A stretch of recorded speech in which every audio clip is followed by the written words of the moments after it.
Hello everyone, welcome to study for यम।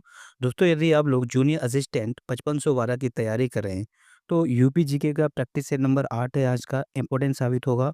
और ये जो प्रैक्टिस सेट है हैंड रिटन नोट्स हैं और ये आयोग द्वारा कराए गए प्रश्नों का निचोड़ है, हल। उसके साथ साथ जो एक्स्ट्रा इन्फॉर्मेशन जानकारी मिलती है एग्जाम ओरिएंटेड वो डिस्कस करते हैं। तो ये आपके लिए महत्वपूर्ण साबित होगा। तो चलिए स्टार्ट करते हैं। और ये जो पेपर है वो सचिव श्रेणी 3 ग्रेड 2 का पेपर है जो 13/4/2025 को हुआ था। स्टोर कीपर के अंतर्गत आता है ना, उसके बाद जो हुआ था पेपर। तो चलिए स्टार्ट करते हैं। पहला प्रश्न क्या है कि किस विधायी अधिनियम के तहत इलाहाबाद विश्वविद्यालय को औपचारिक रूप से डिग्री प्रदान करने वाली संस्था के रूप में स्थापित किया गया था। यहाँ पर ये पूछा है कि ये जो इलाहाबाद विश्वविद्यालय है इसको किस एक्ट के तहत स्थापित किया गया था। इंपॉर्टेंट प्रश्न है, याद रखेंगे। ये जो एक्ट था वो 23 सितंबर 1887 का अधिनियम 18, ठीक है? ये याद रखेंगे, इम्पोर्टेंट है। इसके अलावा इलाहाबाद विश्वविद्यालय से संबंधित 2025 में ही कम से कम 3-4 बार प्रश्न पूछा जा चुका है। क्लियर है? किस-किस फॉर्म में पूछा जा चुका है, डिस्कस करते हैं। अगर आपसे पूछा जाए उत्तर प्रदेश का सबसे पुराना विश्वविद्यालय कौन-सा है? तो उत्तर प्रदेश का सबसे पुराना विश्वविद्यालय इलाहाबाद विश्वविद्यालय है, इस बात को याद रखेंगे। इसकी स्थापना कब हुई ये भी पूछा जाता है, तो 1887 ईस्वी को इसकी स्थापना याद रखेंगे, इम्पोर्टेंट है। इसके अलावा इलाहाबाद विश्वविद्यालय को पूर्व का ऑक्सफोर्ड कहा जाता है, ये भी याद रखेंगे। इसका निर्माण किनकी प्रेरणा से हुआ, ये भी पूछा जा सकता है, तो अल्फ्रेड लायर की प्रेरणा से इनका इलाहाबाद विश्वविद्यालय निर्मित किया गया, याद रखेंगे। ये जो इलाहाबाद विश्वविद्यालय का नक्शा किनके द्वारा तैयार किया है, इसको याद रखेंगे, तो इमर्सन, ठीक है? इमर्सन एक अंग्रेज आर्किटेक्चर थे, इनके द्वारा इलाहाबाद विश्वविद्यालय का नक्शा तैयार किया गया, याद रखेंगे। ये भी महत्वपूर्ण बिंदु है। इलाहाबाद विश्वविद्यालय का आदर्श वाक्य की बात करें तो इसका आदर्श वाक्य क्वोट रामी टोट अरबोर्स है, इसको याद रखेंगे। क्लियर है? फिर पूछा जाता है कि इलाहाबाद विश्वविद्यालय का प्रथम बार प्रवेश परीक्षा एंट्रेंस एग्जाम कब हुआ? तो मार्च 1889 ईस्वी में इसका प्रथम परीक्षा हुई, याद रखेंगे, इंपॉर्टेंट है। क्लियर है? बढ़ते हैं प्रश्न नंबर 2 की तरफ। प्रश्न नंबर 2 क्या पूछा गया था कि निम्न में से कौन सा नृत्य सिर पर बहुस्तरीय दीपकों को संतुलित करने में किया जाता है? यानी कि पूछा था कि चरकुला नृत्य की विशेषता क्या है? 2 बार घुमाकर भी पूछा जा सकता है। तो ये कई बार एग्जाम में पूछा जा चुका है ना? इधर-उधर घुमाकर पूछ रहे हैं।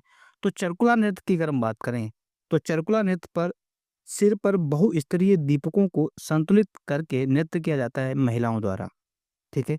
ये किस क्षेत्र का नृत्य है ये भी पूछा जाता है, तो ये ब्रज क्षेत्र का नृत्य है। इस नृत्य में महिलाएँ 108 दीपकों का चरकुला, चरकुला मतलब पिंजरा सिर पर रखकर नृत्य करती हैं। याद रखेंगे, इम्पोर्टेंट है। इसके अलावा अगर हम उत्तर प्रदेश के लोक नृत्य की बात करें, तो ब्रज क्षेत्र की याद रखेंगे। बुंदेलखंड क्षेत्र के कौन-कौन से नृत्य हैं, वो सीरीज़ याद होनी चाहिए। पूर्वांचल के कौन-कौन से नृत्य आते हैं पूर्वांचल के अंतर्गत, ये याद होने चाहिए क्योंकि डायरेक्ट मैचिंग या सुमेलित में पूछ लेते हैं। क्लियर है? तो याद रखें कि कीर्तन नृत्य आपका ब्रज क्षेत्र का एक नृत्य है, रास नृत्य ब्रज क्षेत्र का नृत्य है, झूला नृत्य ब्रज क्षेत्र का एक नृत्य है, मयूर नृत्य ब्रज क्षेत्र का एक नृत्य है, नरसिंह नृत्य ब्रज क्षेत्र का एक नृत्य है। वहीं अगर हम घड़ा नृत्य की बात करें तो ये भी ब्रज क्षेत्र का एक नृत्य है। वहीं बुंदेलखंड के नृत्य की बात करें तो ख्याल नृत्य बुंदेलखंड रीजन का एक नृत्य, याद रखेंगे।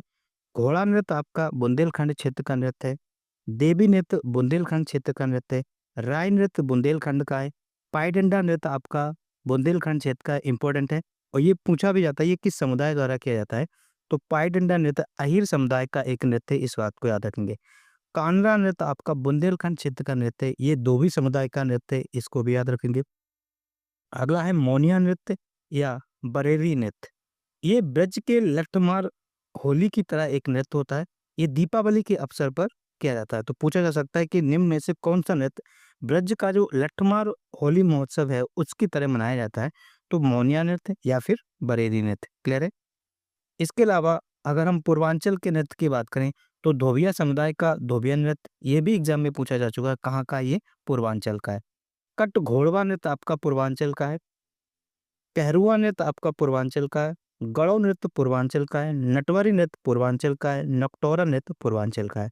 तो ये याद रखेंगे, इंपॉर्टेंट है। बढ़ते हैं नेक्स्ट प्रश्न की तरफ। अगला प्रश्न पूछा गया था, आखिरी कलाम और पद्मावत के लेखक कौन है? ठीक है, पद्मावत हम जानते हैं मलिक मोहम्मद जायसी, और आखिरी कलाम मलिक मोहम्मद जायसी की रचनाएं याद रखेंगे, इंपॉर्टेंट है। अगर हम मलिक मोहम्मद जायसी को डिस्कस करें तो ये एक सूफी संत थे, इस बात को याद रखेंगे। इनका जन्म कब हुआ? 1492 ईस्वी को, ठीक है, 1492 ईस्वी को इनका जन्म हुआ, याद रखेंगे। जन्म स्थान आजकल पूछा जा रहा है तो ये इंपॉर्टेंट है। इनका जन्म जायस नामक स्थान पर हुआ था, और ये आपका अमेठी जिले में हुआ था, याद रखेंगे, ठीक है। ये किस काल के कवि हैं ये भी याद रखेंगे। मलिक मोहम्मद जायसी भक्ति काल के कवि हैं, इसको याद रखेंगे। इसके अलावा इनकी इम्पोर्टेंट रचनाओं को अगर हम और देखें तो अखरावट इनकी एक इम्पोर्टेंट रचना है, कहरनामा और चित्ररेखा है, याद रखेंगे, मलिक मोहम्मद जायसी की इम्पोर्टेंट रचनाएं हैं। बढ़ते हैं नेक्स्ट प्रश्न की तरफ। अगला प्रश्न पूछा गया, तो जो धमेक स्तूप है, तो धमेक स्तूप के बारे में कौन सा कथन असत्य है? इस तरह से पूछा था। तो सबसे पहले हम जानते हैं कि धमेक स्तूप के बारे में सत्य कथन कौन से हैं, और ऑप्शन में असत्य कौन सा दिया था वो भी नजर डालेंगे, ताकि हम जान सकें कि प्रश्न में क्या गलत है। क्लियर है? हो सकता है कि एज इट इज ही प्रश्न आ जाए। तो सबसे पहले हम धमेक स्तूप की बात करें, ये है कहाँ पर? ये आपका सारनाथ में है, याद रखेंगे। और सारनाथ कहाँ है? आपका वाराणसी में, ये भी प्रश्न पूछा जाता है, ठीक है। ये कथन सत्य है। यह स्तूप हिरन पार्क में स्थित है। कहाँ पर स्थित है? हिरन पार्क में स्थित है, याद रखेंगे, इंपॉर्टेंट है, ठीक है। और हिरन पार्क कहाँ पर है? ये आपका सारनाथ में है। इस हिरन पार्क में जहाँ बुद्ध ने ज्ञान प्राप्ति के बाद अपना पहला उपदेश दिया था, ठीक है, ये बात ठीक है। इसे 449 ईसा पूर्व में मौर्य राजा अशोक द्वारा बनाई पुरानी संरचना में को प्रतिस्थापित करने के लिए 500 ईसा पूर्व में बनाया गया था। मतलब कहने का ये है कि धमेक स्तूप को 500 ईसा पूर्व में बनाया गया था, क्योंकि 449 ईसा पूर्व में मौर्य राजा अशोक द्वारा बनाई पुरानी संरचना को प्रतिस्थापित करने के लिए 500 ईस्वी में, नोट ईसा पूर्व, 500 ईस्वी में बनाया गया था। ये भी अपने आप में ठीक है। स्तूप का आधार, ये जो स्तूप है इसका आधार का व्यास अगर हम देखें तो 28 मीटर इसका व्यास है। वहीं ऊंचाई की अगर हम बात करें तो 43.6 मीटर इसकी ऊंचाई है। ये भी कथन सत्य है। गलत कथन में दिया गया था कि निचले हिस्से के सामने वाले पत्थर पर मौर्य मूल की फूलों की नक्काशी है, ये गलत बात थी, ठीक है। क्योंकि अगर हम बताएं धमेक स्तूप आपका एक गुप्तकालीन स्तूप है, ये याद रखेंगे, इंपॉर्टेंट है। इसके अलावा अगर हम सारनाथ को चर्चा में लें तो पूछा जाता है कि सारनाथ वाराणसी से कितनी दूरी पर है? तो याद रखेंगे सारनाथ वाराणसी से 12 किलोमीटर दूरी पर है, और उत्तर दिशा में है वाराणसी के, इस बात को याद रखेंगे। सारनाथ को ऋषि पतन के नाम से भी जाना जाता था, याद रखेंगे, इंपॉर्टेंट है। सारनाथ को ऋषि पतन के नाम से भी जाना जाता था, याद रखेंगे। आप जानते हैं कि गौतम बुद्ध ने अपना पहला उपदेश कहाँ दिया था? सारनाथ में दिया था, जिसे हम धर्म चक्र प्रवर्तन कहते हैं, इस बात को भी याद रखेंगे। इसके अलावा सारनाथ में आपका सिंह शीर्ष प्रस्तर स्तंभ भी है। सिंह शीर्ष प्रस्तर स्तंभ कहाँ पर है? जो अशोक द्वारा बनवाया गया सारनाथ में है।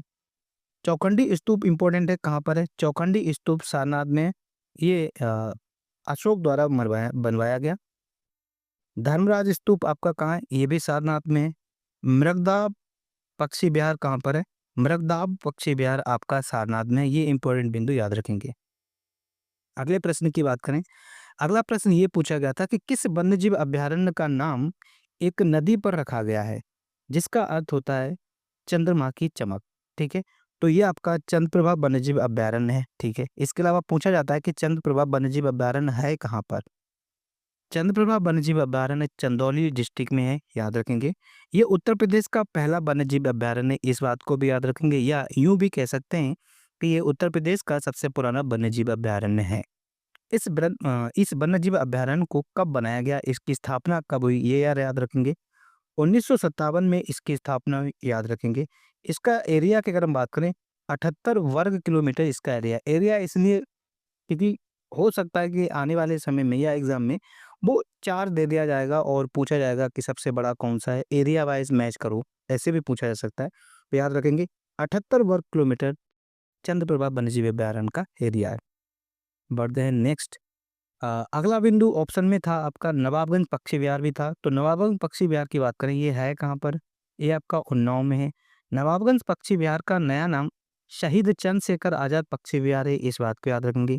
इस पक्षी विहार की स्थापना 1984 में हुई, याद रखेंगे। इसका एरिया 2.25 किलोमीटर वर्ग किलोमीटर है, इस बात को भी याद रखेंगे। यह उत्तर प्रदेश का पहला पक्षी विहार है। क्लियर है? इंपॉर्टेंट इसलिए है क्योंकि ये उत्तर प्रदेश का पहला पक्षी विहार है, नवाबगंज पक्षी विहार। नवाबगंज पक्षी विहार आपका, आप जानते हैं कि उत्तर प्रदेश में अभी वर्तमान में 10 रामसर साइट हैं। तो उन 10 रामसर साइट में से नवाबगंज पक्षी विहार भी आपका एक रामसर साइट है या रामसर स्थल है। इसको कब घोषित किया गया रामसर साइट के रूप में? तो 19/9/2019 को एज अ रामसर साइट के रूप में इसे डिक्लेयर किया गया, इस बात को याद रखेंगे। भाई अगर हम दुधवा नेशनल पार्क की बात करें, तो दुधवा नेशनल पार्क है कहाँ पर? ये आपका लखीमपुर में है, इस बात को याद रखेंगे। दुधवा नेशनल पार्क की स्थापना की अगर हम बात करें, दरअसल जब ये बना था तब ये वन्यजीव अभ्यारण्य के रूप में बनाया गया था। तो ये 1968 में इसकी स्थापना हुई, किसके रूप में? एज अ वन्यजीव विहार। बट 1977 में इसको नेशनल पार्क को घोषित किया गया, इस बात को याद रखेंगे। तो दुधवा वन्यजीव अभ्यारण्य नेशनल पार्क कब बना? 1977 में बना, इस बात को याद रखेंगे, इंपॉर्टेंट है। फिर आगे चलकर इसको 1987-88 में प्रोजेक्ट टाइगर में शामिल किया गया। अगर हम दुधवा नेशनल पार्क की एरिया की बात करें, तो 490.29 वर्ग किलोमीटर इसका एरिया है, याद रखेंगे। अब ये जो दुधवा नेशनल पार्क है, ये आपका दुधवा टाइगर रिजर्व भी है, और दुधवा टाइगर रिजर्व के रूप में आपका दुधवा नेशनल पार्क, किशनपुर वन्यजीव अभ्यारण्य और कतर्निया घाट, इन तीनों को मिलाकर अब ये टाइगर रिजर्व भी है, याद रखेंगे। किशनपुर वन्यजीव अभ्यारण्य है कहाँ पर? ये आपका लखीमपुर खीरी में है। जबकि कतर्निया घाट वन्यजीव अभ्यारण्य की बात करें, तो ट्रिक हमने पहले ही बताई थी, कतरन बह गया है ना, तो बहराइच में है, याद रखेंगे। इसके अलावा कछुआ वन्यजीव अभ्यारण्य की बात करें, ये आपका वाराणसी में 2009 में ये स्थापित हुआ था। एरिया 7 वर्ग किलोमीटर है, इसको याद रखेंगे। अगला प्रश्न पूछा गया था कि मुख्यमंत्री उद्यमी मित्र योजना का उद्देश्य क्या है? प्राथमिक उद्देश्य क्या है? क्लियर है? ये इतना पूछा गया था। तो अगर हम इसकी शुरुआत की बात करें, ये कब शुरू हुआ? ये 17 जून 2023 को मुख्यमंत्री उद्यमी मित्र योजना शुरू हुई, इस बात को याद रखेंगे। इसके उद्देश्य की बात करें, तो उद्यमी मित्रों को निवेशकों और राज्य सरकार के बीच एक कड़ी के रूप में कार्य करने के लिए नियुक्त किया जाता है, याद रखेंगे। ये पॉइंट ऑप्शन में दिया था। अगर आगे देखें, दरअसल जब इसकी शुरुआत हुई तो योगी आदित्य जी ने 102 उद्यमी मित्रों को प्रशस्ति पत्र दिए थे, ठीक है। तो उद्यमी 105 उद्यमी मित्रों को 1 साल के अनुबंध पर नियुक्त किया जाएगा, ये इसका स्कीम में है। उद्यमी मित्रों को प्रतिमाह 70,000 रुपये वेतन एवं अन्य भत्ते भी मिलेंगे, क्लियर है? ऐसा इस योजना में है। इसके अलावा एक योजना और याद रखेंगे, इंपॉर्टेंट है, हो सकता है कि ये एग्जाम में देखने को मिले। अगर आपसे पूछा जाए मुख्यमंत्री सूक्ष्म उद्यमी दुर्घटना बीमा योजना की बात करें, ठीक है, सूक्ष्म उद्यमी दुर्घटना बीमा योजना, यहाँ पर ध्यान देना, किसकी बात कर रहे हैं? सूक्ष्म उद्यमी दुर्घटना बीमा योजना की शुरुआत कब हुई? तो 21 अगस्त 2023 को इस योजना की शुरुआत हुई। इस योजना में 90 लाख एमएसएमई लाभान्वित होंगे। उम्र बात की बात करें, इस योजना का कितने वर्ष तक के लोगों आयु के एमएसएमई को फायदा मिलेगा? 18 से 60 वर्ष के उम्र के व्यक्तियों को इसको फायदा मिलेगा। अगर किसी एमएसएमई धारक की दुर्घटना मृत्यु हो जाती है या कोई स्थायी विकलांगता हो जाती है, तो सरकार उसको 5 लाख रुपए सहायता देगी, इस बात को याद रखेंगे, क्लियर है? इस तो इस स्टेटमेंट में पूछा जाता है। बढ़ते हैं नेक्स्ट प्रश्न की तरफ। अगला प्रश्न ये है कि उत्तर प्रदेश में दोआब क्षेत्र किन दो नदियों के बीच भूमि को संदर्भित करता है? अच्छा प्रश्न है, इंपॉर्टेंट है। तो उत्तर प्रदेश में दोआब क्षेत्र गंगा और यमुना नदियों की भूमि को संदर्भित करता है, ठीक है। गंगा और यमुना नदियों के मिलन की जो भूमि होती है, उसको दोआब कहते हैं, याद रखेंगे, इंपॉर्टेंट है, क्लियर है। इसके अलावा कुछ इंपॉर्टेंट पॉइंट याद रखेंगे, ये जो एग्जाम ओरिएंटेड है। पूछा जा सकता है कि गंगा नदी यमुना नदी कहाँ पर मिलती है? ये आप सब लोग जानते हैं, प्रयागराज में मिलती है। अगर आपसे पूछा जाए गंगा नदी पर यमुना नदी कहाँ मिलती है, सॉरी, गंगा नदी पर रामगंगा नदी कहाँ मिलती है? ये आपकी कन्नौज में मिलती है। यमुना नदी पर चंबल नदी का मिलन कहाँ होता है? इटावा में पंचनदा पर होता है, याद रखेंगे। यमुना नदी पर बेतवा नदी कहाँ मिलती है? ये आपकी हमीरपुर में मिलती है। यमुना नदी पर केन नदी कहाँ मिलती है? बांदा में मिलती है। वहीं गंगा नदी पर टोंस नदी सिरसा जलाशय मतलब सिरसा पे मिलती है और ये कहाँ पर? प्रयागराज में मिलती है। इन सभी बिंदु को याद रखेंगे, इम्पोर्टेंट है। बढ़ते हैं नेक्स्ट प्रश्न की तरफ। अगला प्रश्न ये पूछा था UPRBUNL, ये same as it is question हम पहले भी करा चुके हैं। सेम वही ऑप्शन आए थे। ये जब आप अगर होम्योपैथी का पेपर देखेंगे, उसमें हमने बताया था। तो पूछा गया था कि उत्तर प्रदेश राज्य विद्युत उत्पादन निगम की स्थापना कब हुई है और किस एक्ट के तहत हुआ है? ये प्रश्न पहले ही करा चुके हैं। मोस्टली अब जो पेपर मिल रहे हैं, वो इतना पेपर कर ही लिए तो रिपीटेड क्वेश्चन मिल रहे हैं। स्थापना हमने लिखाया था वहाँ पर भी 25 अगस्त 1980 को उत्तर प्रदेश राज्य विद्युत उत्पादन निगम लिमिटेड की स्थापना याद रखेंगे। किस एक्ट के तहत? कंपनी एक्ट 1956 के तहत। ये सेम एज इट इज़ वहाँ पर लिखाया गया है। क्लियर है? अगर हम इसकी मुख्यालय की बात करें, याद रखेंगे मुख्यालय इसका लखनऊ है। इसका कार्य है क्या? कि उत्तर प्रदेश राज्य विद्युत उत्पादन निगम में ही है विद्युत का उत्पादन करना। तो किस प्रकार का विद्युत का उत्पादन करना? तापीय विद्युत उत्पादन करना इस निगम का काम है, याद रखेंगे। इसके अलावा ये जो पॉइंट डिस्कस करेंगे इम्पोर्टेंट है। आखिर UPRBUNL के अंतर्गत कौन-कौन से ताप संयंत्र आते हैं? ठीक है? ये किन-किन विद्युत ग्रहों को देखता है, इसको याद रखेंगे। अनपरा ताप विद्युत ग्रह जो आपका सोनभद्र में है, ये UPRBUNL के अंतर्गत आता है। ओबरा ताप विद्युत ग्रह ये भी आपका सोनभद्र में इसके अंतर्गत आता है। हरदुआगंज ताप विद्युत ग्रह अलीगढ़ में है, इसके अंतर्गत आता है। और आप जानते हैं कि हरदुआगंज ताप विद्युत गृह उत्तर प्रदेश का पहला विद्युत गृह है, याद रखेंगे। वहीं पनकी ताप विद्युत गृह कानपुर में है, इसके अंतर्गत आता है। परीक्षा ताप विद्युत गृह जो आपका झांसी में है, UPRBUNL के अंतर्गत आता है। जवाहर इंपॉर्टेंट है। जवाहर ताप विद्युत गृह है कहाँ पर? एटा में, ये याद रखेंगे। और ये UPRBUNL के अंतर्गत आते हैं, याद रखेंगे, इंपॉर्टेंट है। इसके अलावा पूछा जाए अगर उत्तर प्रदेश राज्य विद्युत परिषद कब गठित हुआ? अप्रैल 1959 को 1959 को गठित हुआ, इस बात को याद रखेंगे। भाई अगर आपसे पूछा जाए उत्तर प्रदेश विद्युत नियामक आयोग का गठन किस अधिनियम के तहत हुआ? एक्ट से भी पूछे जा रहे हैं, तो याद रखेंगे उत्तर प्रदेश विद्युत नियामक आयोग का गठन विद्युत नियामक आयोग अधिनियम 1998 के अंतर्गत हुआ, याद रखेंगे। अगर आपसे पूछा जाए उत्तर प्रदेश विद्युत सुधार अधिनियम कब आया? तो उत्तर प्रदेश विद्युत सुधार अधिनियम 1999 में आया और ये सन 2000 में लागू हुआ है, इस बात को याद रखेंगे। अगला प्रश्न ये पूछा गया था 2011 की जनगणना के अनुसार उत्तर प्रदेश का जनसंख्या घनत्व कितना? हाँ, ये पूछा गया था। तो यहाँ से 2011 की जनगणना के अनुसार और क्या इंपॉर्टेंट पॉइंट बनते हैं वो डिस्कस करेंगे। इसी के साथ-साथ हम भारत को भी तुलनात्मक रूप से पढ़ेंगे। क्लियर है? भारत और यूपी को देखते हुए चलेंगे ताकि दोनों ही रिवीजन हो सके। पहले तो अगर हम बात करें 2011 की जनगणना, ये कौन-सी जनगणना थी? ये आपकी 15वीं जनगणना थी। अगर स्वतंत्र भारत की पूछा जाए, तो ये स्वतंत्र भारत की 7वीं जनगणना है, इस बात को याद रखेंगे।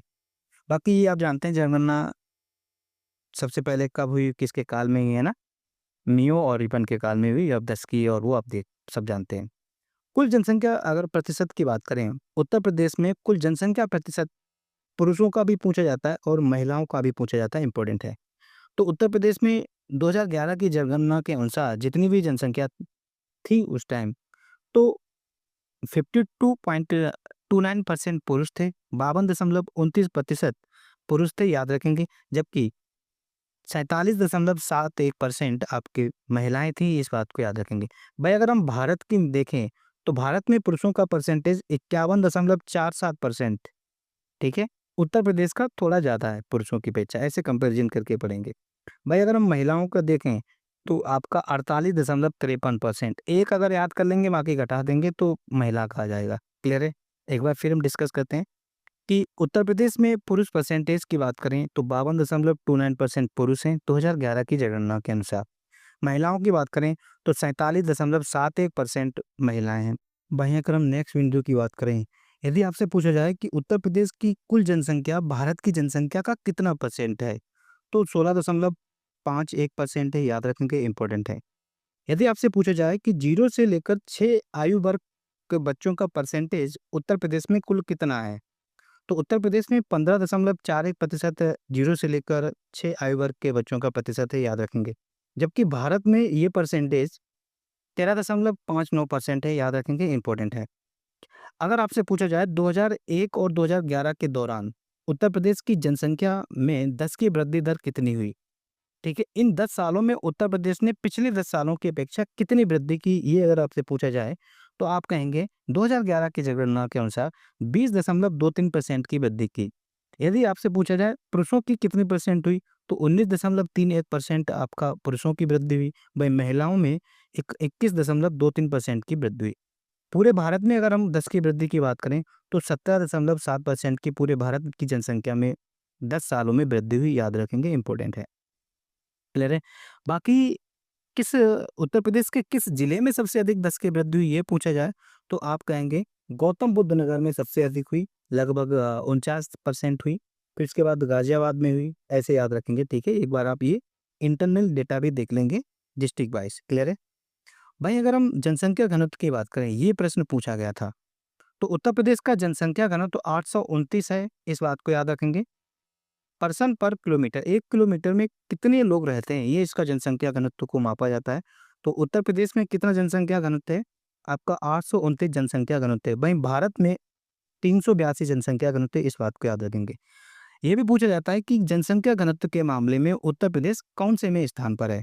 अगर राज्य और हम केंद्र शासित प्रदेश को मिलाकर देखें, तो उत्तर प्रदेश का 9वां स्थान है, याद रखेंगे। पिछले जनगणना के अनुसार, यानी कि 2011 की जनगणना के अनुसार, 2001 की जनगणना के अनुसार 2011 में उत्तर प्रदेश ने कितनी जनसंख्या की वृद्धि की, जनसंख्या घनत्व की वृद्धि की? तो 139 की वृद्धि की, ये भी पूछा जाता है, तो इम्पोर्टेंट है, याद रखेंगे, क्लियर है? अगर हम साक्षरता दर के मामले में बात करें, तो उत्तर प्रदेश का ओवरऑल साक्षरता दर 2011 की जनगणना के अनुसार 67.72% है। हालांकि ये डाटा अब बदल चुका है, ठीक है, लेकिन 2011 की जनगणना के अनुसार देख रहे हैं, तो 67.72% है, याद रखेंगे, इंपॉर्टेंट है। और ये पूछा जाता है कि पुरुष साक्षरता दर कितनी है उत्तर प्रदेश में, महिला साक्षरता दर कितनी है, ये भी पूछा जाता है। तो पुरुषों की साक्षरता दर 77.3% है, याद रखेंगे, इंपॉर्टेंट है। कितनी है? 77.3% 2011 की जनगणना के अनुसार। वहीं महिलाओं की साक्षरता दर की बात करें, तो 57.2% है, क्लियर है, याद रखेंगे, इंपॉर्टेंट है। भाई अगर हम भारत की, पूरे इंडिया की हम साक्षरता दर देखें, तो 72.99%, ठीक है, औसत से भी हम कम है, ये बात को याद रखेंगे। तो 72.99% भारत की कुल साक्षरता दर है। जिसमें से पुरुष साक्षरता दर की बात करें, तो 80.89 पुरुष साक्षरता दर है, वहीं 64.64% महिला साक्षरता दर है, याद रखेंगे।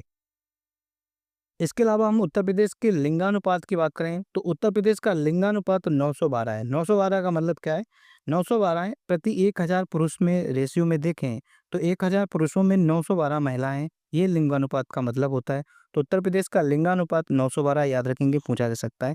वहीं अगर हम भारत का लिंगानुपात देखें, तो पूरे भारत का लिंगानुपात के बारे में बात करें, तो 943 लिंगानुपात है, इस बात को याद रखेंगे, इंपॉर्टेंट है, क्लियर है? बाकी ये आप देख लेंगे कि सबसे ज़्यादा किस जिले का लिंगानुपात है। राज्य की बात करें, तो केरल का लिंगानुपात सबसे ज़्यादा है, इस बात को याद रखेंगे, क्लियर है?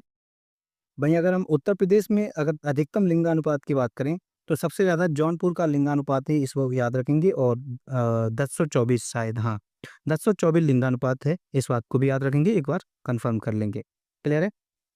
बढ़ते हैं नेक्स्ट प्रश्न की तरफ। अगला प्रश्न ये पूछा गया था कि भारत सरकार के कौशल विकास और उद्यमशीलता मंत्रालय द्वारा कौशल विकास पहल योजना का प्राथमिक उद्देश्य क्या है? ये इतना मत पूछा था, ठीक है? तो अगर हम स्किल डेवलपमेंट इनिशिएटिव प्रोग्राम की बात करें, ये कब शुरू हुआ था? ये 15 जुलाई 2015 को शुरू हुआ, इस बात को याद रखेंगे। इसमें कुछ इंपॉर्टेंट बिंदु याद रखेंगे। इस योजना में क्या है, या इस पहल की अगर हम बात करें, ये 10वीं से 12वीं की पढ़ाई बीच में जो छोड़ने वाले छात्र हैं, उनको प्रशिक्षित करने पर विशेष बल दिया जा रहा है, इस पर। वहीं ये 14 से 35 वर्ष आयु के योग्य युवाओं को प्रशिक्षित करना, ये इसका प्राथमिक उद्देश्य, ये आंसर दिया गया है आयोग द्वारा, ठीक है। प्रत्येक प्रशिक्षु को औसतन 8,000 रुपये का आर्थिक मदद भी दी जा रही है, इस बात को भी याद रखेंगे। बढ़ते हैं नेक्स्ट प्रश्न की तरफ। अगला प्रश्न ये पूछा गया था, उत्तर प्रदेश फिल्म नीति 2018 के अनुसार पूछा गया था, ठीक है। उत्तर प्रदेश फिल्म नीति 2018 के अनुसार उत्तर प्रदेश में शूट की गई फ़िल्मों के लिए अधिकतम कितनी सब्सिडी उपलब्ध है? ठीक है? कहने का मतलब है जो मूवी उत्तर प्रदेश में शूटिंग की जाएगी, उसके लिए उत्तर प्रदेश सरकार सब्सिडी के रूप में कितना अमाउंट देगी, यहाँ पर ये पूछा गया है। यदि माना कि आधे शूटिंग दिनों के लिए 1 करोड़ रुपए का सब्सिडी है, जबकि 2 तिहाई दिनों के लिए 2 करोड़ की सब्सिडी है। मतलब माना कि कोई फ़िल्म है वो 300 दिनों में बनती है, बनकर तैयार होती है। यदि उस 300 दिने का 150 दिन अगर आप उत्तर प्रदेश में शूटिंग करते हैं, तो आपको 1 करोड़ रुपए मिलेगा, ठीक है? यदि आप 300 का 2 तिहाई यानी कि 200 दिन अगर आप उत्तर प्रदेश में शूटिंग करते हैं उस फ़िल्म के लिए, जो 300 दिन में तैयार हुई है, तो उत्तर प्रदेश सरकार आपको 2 करोड़ की सब्सिडी देगी, याद रखिए कि इम्पोर्टेंट है। लेकिन 2018 की नीति अब खत्म हो चुकी है। वर्तमान में अगर हम देखें, तो उत्तर प्रदेश फ़िल्म नीति 2023 लागू है। और इस नीति के तहत क्या प्रावधान है, ये देखते हैं, इम्पोर्टेंट पॉइंट बनेंगे। पहले तो याद रखेंगे इस नीति को मंजूरी फरवरी 2023 में मिली, इस बात को याद रखेंगे। इस नीति के तहत क्या-क्या प्रावधान है ये देखते हैं, ठीक है? इस नीति के तहत गठन किया गया किस-किस का? उत्तर प्रदेश फ़िल्म बंधु का गठन किस नीति के तहत किया गया? ये प्रश्न पूछा जा सकता है। तो उत्तर प्रदेश फ़िल्म नीति 2023 के तहत उत्तर प्रदेश फ़िल्म बंधु का गठन किया गया है। इसके अलावा उत्तर प्रदेश फ़िल्म विकास परिषद का भी गठन किया गया है इस नीति के तहत। तो पूछा जा सकता है कि किस नीति के तहत उत्तर प्रदेश फ़िल्म विकास परिषद का गठन किया गया है? तो उत्तर प्रदेश फ़िल्म नीति 2023। क्लियर है? इसके अलावा अब जो डिस्कस करेंगे इम्पोर्टेंट है, एग्ज़ाम में पूछे जा सकते हैं। अगर आप कोई भी व्यक्ति उत्तर प्रदेश में स्टूडियो बनाता है या लैब्स का निर्माण करता है फ़िल्म के लिए, ठीक है? उत्तर प्रदेश में अगर खिलता है, तो उसको लागत मूल्य का 25% अनुदान दिया जाएगा या अधिकतम 50 लाख रुपए तक दिए जाएँगे, याद रखेंगे, इम्पोर्टेंट है। यदि यही स्टूडियो और लैब्स पूर्वांचल में खोले जाते हैं, विंध्याचल में खोले जाएँ या बुंदेलखंड इन क्षेत्रों में खोले जाते हैं, तो लागत मूल्य का 35% अनुदान दिया जाएगा और अधिकतम 50 लाख रुपए। क्लियर है? पर्टिकुलर रीजन में ज़्यादा दिया गया है। वहीं अगर हम बात करें, ये अमाउंट जो ये जो अमाउंट दिया जाएगा उत्तर प्रदेश सरकार द्वारा, वो 3 किस्तों में दिया जाएगा, मतलब 3 बार में दिया जाएगा। पहले वर्ष में 40% दिया जाएगा, दूसरे वर्ष में 30% और तीसरे वर्ष में 60%। इस प्रकार से 100% जो सरकार देने के वादे किए हैं वो पूरा कर दिए जाएँगे। क्लियर? बढ़ते हैं नेक्स्ट बिंदु की तरफ। अगर इन स्टूडियो या लैब्स को प्रतिवर्ष कम से कम, अब इनके लिए क्या और अनिवार्यता है, ये जो स्टूडियो और लैब्स बनेंगे, उनको 1 वर्ष में कम से कम 5 फीचर फ़िल्म बनानी होगी या वेब सीरीज़ बनानी होगी या वेब फ़िल्म्स बनानी होगी उत्तर प्रदेश में। और राष्ट्रीय प्रसारण का पोस्ट प्रोडक्शन कार्य करना अनिवार्य है, इस बात को याद रखेंगे। इस नीति के तहत आधे शूटिंग दिनों के लिए 1 करोड़ रुपए सब्सिडी दी जाएगी, 2 तिहाई दिन शूटिंग के लिए 2 करोड़। जो 2018 की नीति में था, वही 2023 की नीति में है, इस बात को याद रखेंगे। यदि फ़िल्म प्रशिक्षण संस्थान की स्थापना की जाती है, यदि उत्तर प्रदेश में फ़िल्म प्रशिक्षण संस्थान की स्थापना की जाती है, तो याद रखेंगे, इम्पोर्टेंट है, सब्सिडी के रूप में 50 लाख रुपए दिए जाएँगे, ठीक है? याद रखेंगे, इम्पोर्टेंट है। यदि कोई फ़िल्म अवधी लैंग्वेज में बनती है, ब्रज, बुंदेली, भोजपुरी भाषा में बनती है फ़िल्म, तो लागत का 50% सब्सिडी उत्तर प्रदेश सरकार देगी, याद रखेंगे, इम्पोर्टेंट है। किस भाषा में बनती है? अवधी में बने, ब्रज में बने, बुंदेली में बने या भोजपुरी में, तो 50% की सब्सिडी दी जाएगी। यदि फ़िल्म हिंदी और या अंग्रेजी भाषा में बनती है या भारत की किसी और भाषा में, तमिल, इन सारी मलयालम, इन भाषाओं में बनती है, तो आपको 25% की सब्सिडी दी जाएगी, ठीक है? इम्पोर्टेंट है। यदि उत्तर प्रदेश में कोई वेब फ़िल्म बनती है, तो उस वेब फ़िल्म में मुख्य 5 कलाकार उत्तर प्रदेश के होने चाहिए, ये भी प्रावधान है। तो आपको उत्तर प्रदेश सरकार 25 लाख रुपए का अनुदान देगी, ठीक? यदि आप कोई वेब सीरीज़ बनाते हैं और उसके जो मुख्य 5 कलाकार उत्तर प्रदेश से आप लेते हैं, तो उत्तर प्रदेश सरकार आपको पा 25 लाख का अनुदान देगी। क्लियर है? याद रखेंगे, ये इम्पोर्टेंट है। अगला प्रश्न क्या पूछा गया था, किशनपुर वन्यजीव अभयारण्य को किस वर्ष वन्य जीव संरक्षण अधिनियम के तहत वन्यजीव अभयारण्य घोषित किया गया?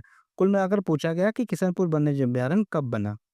किस अधिनियम के तहत? वन्यजीव संरक्षण अधिनियम के तहत, याद रखेंगे। 1972 को किशनपुर को वन्यजीव अभयारण्य घोषित किया गया, याद रखेंगे।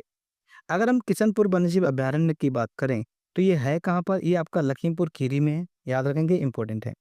इसके एरिया की अगर हम बात करें तो 203.41 वर्ग किलोमीटर इसका एरिया है।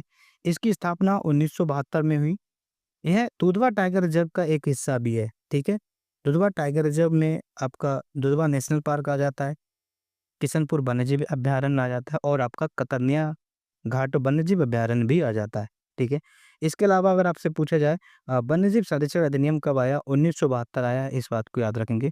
बढ़ते हैं नेक्स्ट प्रश्न की तरफ। अगला प्रश्न ये है कि उत्तर प्रदेश का कौन सा राष्ट्रीय राजमार्ग मुरादाबाद में NH9 के जंक्शन से शुरू होता है? ठीक, उस राष्ट्रीय राजमार्ग का नाम बताना है जो मुरादाबाद से NH9 के जंक्शन से शुरू होता है और वहां से होते हुए चंदौसी, बबराला, अलीगढ़ से होकर गुजरता है और आगरा में NH44 के जंक्शन पर समाप्त हो जाता है या मिल जाता है।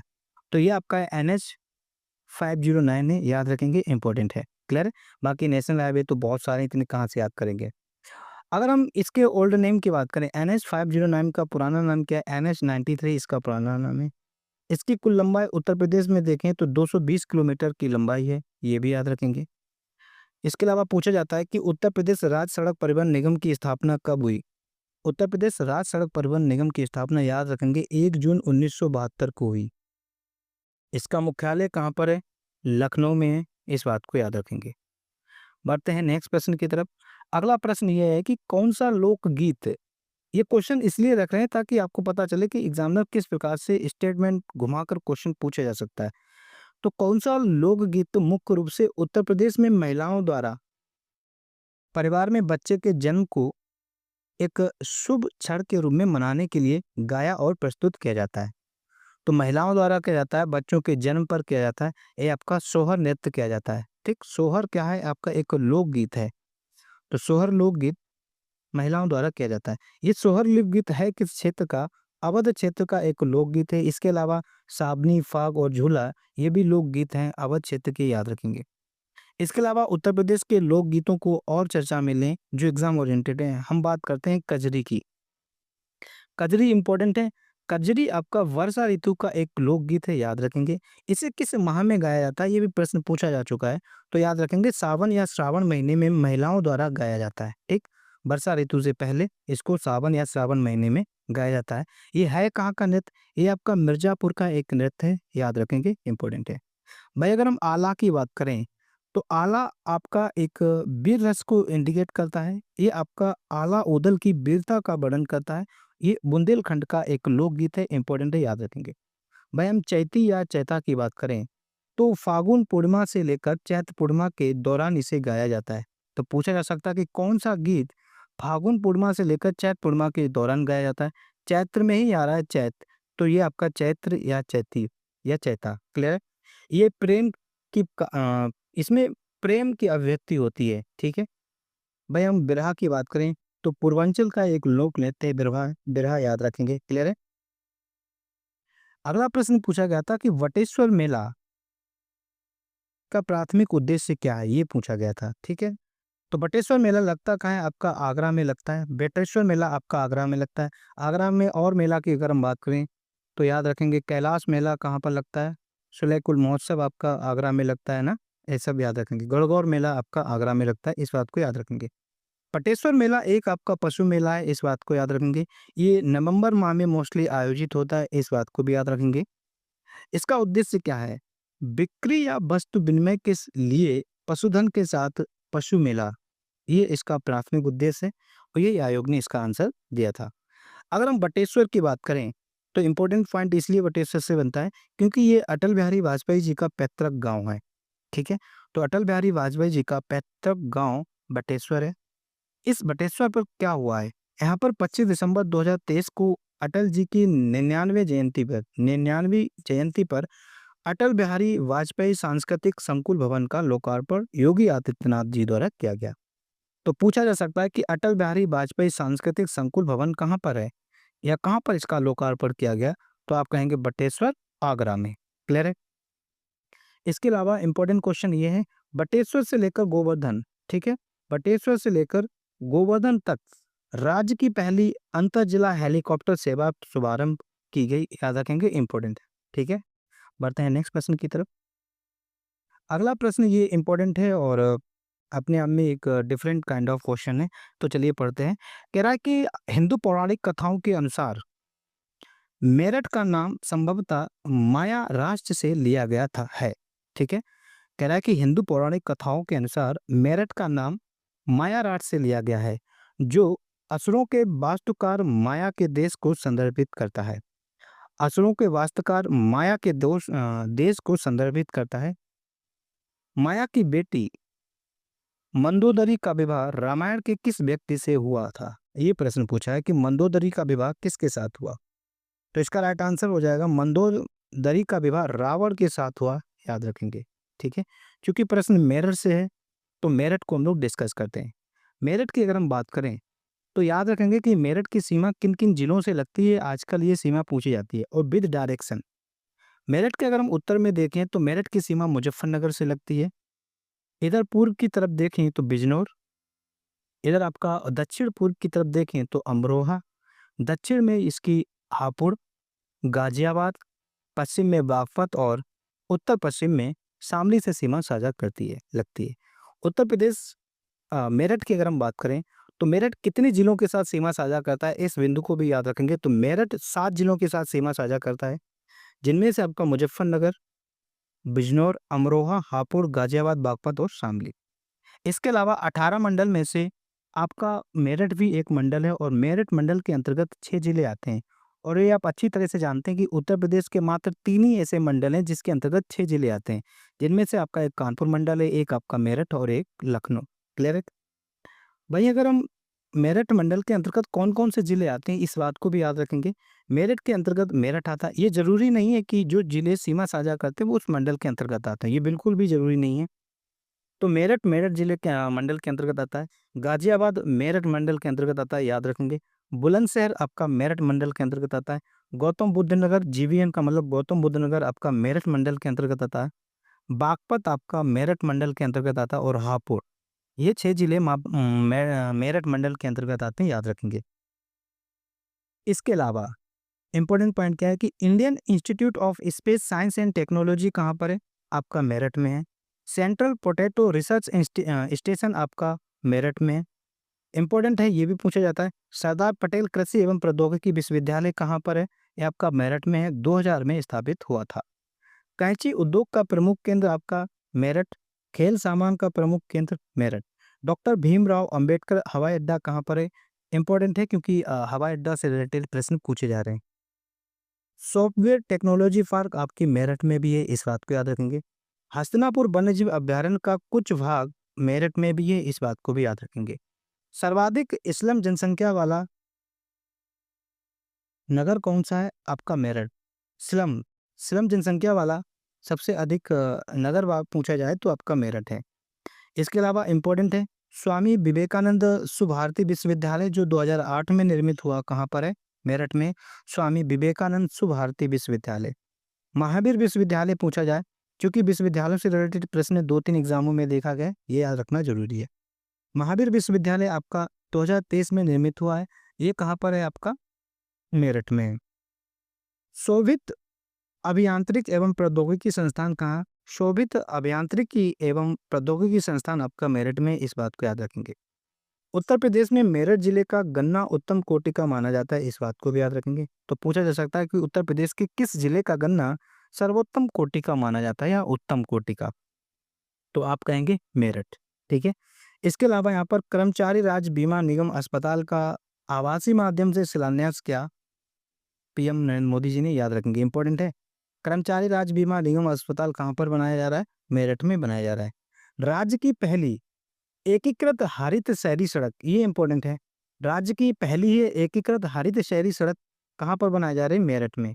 ये किस योजना के तहत बनाई जा रही है? सीएम ग्रिड्स योजना के तहत बनाई जा रही है। इसकी लंबाई की अगर हम बात करें तो 2.15 किलोमीटर से अधिक लंबाई की ये सड़क है। इसके अलावा पूछा जाता है नौचंदी मेला और सरधाना मेला कहाँ पर लगते हैं? ये मेरठ में लगते हैं। ट्रांसफार्मर कारखाना आपका कहाँ पर है? मेरठ में। इसके अलावा मेनली जो है वो आपका झांसी में है, इस बात को याद रखेंगे। आलमगीरपुर आपका ऐतिहासिक एक स्थल है, ये कहाँ पर है? ये आपका मेरठ में है। 1800 क्रांति का प्रारंभ कहाँ से हुआ? मेरठ से। कब हुआ? 10 मई 1857। ठीक है, 1857 की क्रांति का प्रारंभ हुआ था। इसके अलावा कुछ इंपॉर्टेंट स्थल हैं, याद रखेंगे। शाहपीर का मकबरा कहाँ पर है? शाहपीर का मकबरा आपका मेरठ में, याद रखेंगे। स्वतंत्रता संघर्ष म्यूजियम कहाँ पर है? मेरठ में। बाबा औघड़नाथ मंदिर आपको मेरठ में देखने को मिलेगा। शहीद स्मारक मेरठ। बेगम समरू निर्मित चर्च कहाँ पर मिलेगा? इंपॉर्टेंट है, ये आपको मिलेगा सरधाना में, और कहाँ पर? आपका मेरठ में। इंडियन नेशनल कांग्रेस के उत्तर प्रदेश में कुल अधिवेशन कितने हुए? इस बात को भी याद रखेंगे। 9 अधिवेशन हुए हैं। उन 9 अधिवेशन में से एक अधिवेशन 1940 का अधिवेशन हुआ आपका मेरठ में, याद रखेंगे। और 1940 के अधिवेशन की अध्यक्षता आचार्य जेबी कृपलानी द्वारा की गई, याद रखेंगे, ये भी इंपॉर्टेंट पॉइंट है। मेजर ध्यानचंद क्रीड़ा विश्वविद्यालय कहाँ पर है? मेरठ में है, याद रखेंगे। क्लियर है? पढ़ते हैं नेक्स्ट प्रश्न की तरफ। अगला प्रश्न पूछा गया था कि माता टीला बांध किस नदी पर है? क्लियर है? इंपॉर्टेंट है, कई बार एग्जाम में आया, आप आराम से कर सकते थे। माता टीला बांध की अगर हम बात करें, ये बेतवा नदी पर बना हुआ है, और ये किस जिले में है? ललितपुर में है। इसके अलावा ललितपुर में कुछ इंपॉर्टेंट और बांध है जो एग्जाम में पूछे जाते हैं। जामनी बांध पूछा जाए तो आप कहेंगे कि जामनी आपका ललितपुर में है। रोहिणी बांध आपका कहाँ पर है? जामनी बांध ललितपुर में, जामनी नदी पर ही है। रोहिणी बांध जिसमें हमने नदी नहीं लिखा है तो समझ लेना कि वो उसी नदी पर है। रोहिणी बांध की अगर हम बात करें तो ये रोहिणी नदी पर ही है। कहाँ पर है? ललितपुर में। शहजाद बांध शहजाद नदी पर है, और ये आपका ललितपुर में। राजघाट बांध इंपॉर्टेंट है, ये आपका बेतवा नदी पर है, और है कहाँ पर? ये ललितपुर में है। सोनभद्र की अगर हम बात करें, सोनभद्र में भी कुछ इंपॉर्टेंट डैम है। गोविंद बल्लभ पंत सागर जलाशय या डैम की बात करें तो ये आपका रेहंद नदी पर है, और सोनभद्र में भी ये कहाँ पर है? पीपरी में है, इस बात को याद रखेंगे। ओबरा डैम कहाँ पर है? ओबरा डैम आपका रिहंद नदी पर है, ये सोनभद्र के रॉबर्ट्सगंज में है। कन्नड़ डैम की बात करें, कन्नड़ नदी पर है, ये भी आपका रॉबर्ट्सगंज सोनभद्र में है। मिर्जापुर की बात करें, मिर्जापुर में इंपॉर्टेंट डैम है जिरगो जलाशय। जिरगो डैम कहाँ पर है? और जिरगो एक जलाशय भी है, तो ये आपका कहाँ? मिर्जापुर में। अहरौरा डैम, अहरौरा डैम आपका मिर्जापुर में। मेजा बांध मिर्जापुर। अधवा, अधवा इंपॉर्टेंट है, ये आपका मिर्जापुर में। सिरसी बांध आपका मिर्जापुर में। वहीं झांसी में बात करें तो परीक्षा बांध आपका कहाँ है? परीक्षा बांध आपका झांसी में बेतवा नदी पर बना हुआ है। सुकमा डुकमा इंपॉर्टेंट है, बेतवा नदी पर है, ये कहाँ है? सुकमा डुकमा झांसी। पथराई बांध आपका पथराई नदी पर है, तो ये आपका झांसी में, याद रखेंगे, इंपॉर्टेंट है। बढ़ते हैं नेक्स्ट प्रश्न की तरफ। अगला प्रश्न ये है कि मुख्य रूप से बलिया उत्तर प्रदेश के रहने वाले श्री चंद्रशेखर, ठीक है, चंद्रशेखर आजाद की बात नहीं हो रही, श्री चंद्रशेखर ने राष्ट्रीय नेता बनने से पहले उत्तर प्रदेश में किस राजनीतिक दल के महासचिव 1955-56 के रूप में कार्य किया? क्लियर है? ये 1955-56 में इन्होंने काम किया, तो याद रखेंगे, इंपॉर्टेंट है। प्रजा सोशलिस्ट पार्टी के ये सचिव के रूप में काम किया। प्रजा सोशलिस्ट पार्टी की बात करें तो सितंबर 1952 को इसकी स्थापना हुई, याद रखेंगे। 19वां प्रश्न क्या पूछा गया था कि यूपीआरआरडीए, यूपीआरआरडीए की फुल फॉर्म पूछी गई थी, तो याद रखेंगे यूपी का मतलब उत्तर प्रदेश, आर से आपका रूरल रोड्स डेवलपमेंट एजेंसी इसकी फुल फॉर्म है। उत्तर प्रदेश ग्रामीण सड़क विकास एजेंसी इसकी फुल फॉर्म है, याद रखेंगे, इतना पूछा गया था। यदि आपसे उत्तर प्रदेश सड़क विस्तार एजेंसी की स्थापना भी पूछी जा सकती है तो 15 नवंबर 2003 को इसकी स्थापना हुई। इस एजेंसी का उद्देश्य क्या है? याद रखेंगे, इंपॉर्टेंट है। इसका उद्देश्य ग्रामीण सड़कों का विकास और रख रखाव रखना इसका मेन उद्देश्य है। मुख्यालय कहाँ है इसका? मुख्यालय इसका लखनऊ में, इस बात को याद रखेंगे। बढ़ते हैं नेक्स्ट प्रश्न की तरफ। अगला प्रश्न ये था कि सुगंध एवं सुरस विकास केंद्र, जिसे हम एफएफडीसी कहते हैं, एफएफडीसी की फुल फॉर्म भी पूछी जा सकती है, fragrance and flavour development centre. पूछा था कि इसकी स्थापना यूएनडीपी एंड यूएनआईडीओ और उत्तर प्रदेश सरकार द्वारा कब की गई? तो इसकी स्थापना, याद रखेंगे, इंपॉर्टेंट है, 1991 को की गई, और ये है कहाँ पर? ये आपका कन्नौज में है। क्लियर है? तो दोस्तों ये 20 प्रश्न थे। उम्मीद करता हूँ सेशन आपको पसंद आया होगा। इंपॉर्टेंट क्वेश्चन डिस्कस किए हैं, इसके साथ जो जानकारी निकाल कर आए वो भी इंपॉर्टेंट है। तो अगर आपको ये सेशन अच्छा लगा हो तो वीडियो को लाइक करें, चैनल में नए हैं चैनल को सब्सक्राइब करो और अपने दोस्तों तक शेयर करें। सो थैंक यू दोस्तों, जय हिंद, जय भारत।